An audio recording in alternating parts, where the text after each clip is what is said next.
কই বৌদি আছেন? হ্যাঁ আছি। হ্যাঁ, দেখছেন তো এখন বাইরে বেরোতে গেলে পরে ছেলেদের দিক থেকে সাবধান। মেয়েদের এখন অনেক ডিমান্ড বেড়ে গেছে। দাদা আপনাকে খুব ভালোবাসে, হ্যাঁ তো ভালোবাসে তো।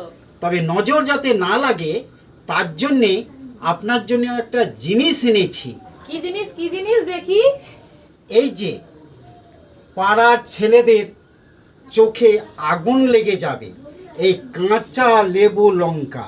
কি বলো ভাই, কি বলো ভাই, এগুলো আবার কি হবে? হ্যাঁ, এইগুলো গলাতে ঝুলিয়ে দিলে পরে পাড়ার ছেলেদের নজর কেটে যাবে বৌদি। তাই? হ্যাঁ। ঠিক আছে, তাহলে তাই দাও।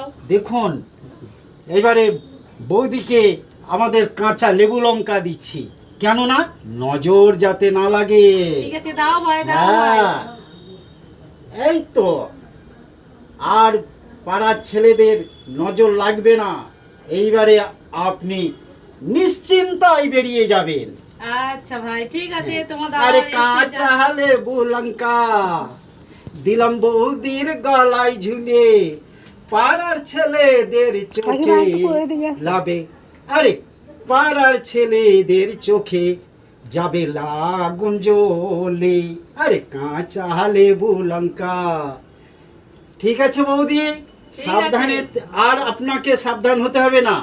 এইবারে আপনি নিজেকে রাস্তায় বেরিয়ে যাবেন, অতএব নিজের কাজ করবেন, আপনি একদম পারফেক্ট। ঠিক আছে, আসছি। আচ্ছা।